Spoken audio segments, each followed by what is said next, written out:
ঈদের পর আরেকটি র্যান্ডম ডেইলি ব্লগ তোমাদের সাথে শেয়ার করছি। যেহেতু আমার হাজবেন্ডের ছুটি শেষ ও ফরিদপুর চলে গেছে, আর আমি ভাবলাম কিছুদিন বাসায় থাকি।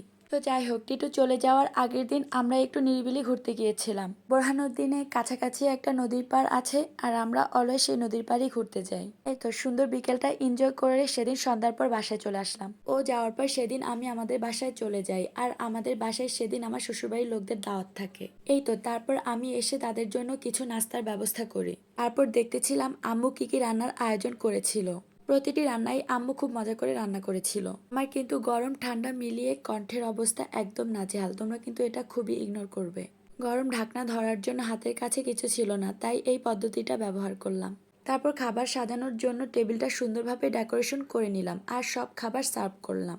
সেদিন আম্মু গরুর মাংস ভুনা করেছিল, সাথে ছিল পোলাও, রোস্ট, ইলিশ মাছ ভাজা, টমেটোর চাটনি, বেগুন ভাজা, কোরাল মাছ ভুনা এবং দইয়ের সাথে ছিল গুড়। বিকেলের দিকে আম্মু একটু চটপটিও বানিয়েছিল আমার ননদের জন্য। এই তো রাতের বেলা আমার পুস্কুকে তার ছোট মামা অ্যাকুরিয়াম দেখিয়ে খুব মজা দেখাচ্ছিল।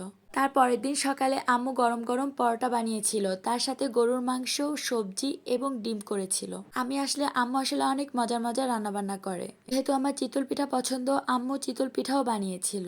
আজকের ভিডিওটি এখানেই শেষ করছি। আর ভিডিওটি ভালো লাগলে একটা লাইক দিও, আর পেজে ফলো দিয়ে পাশে থেকো।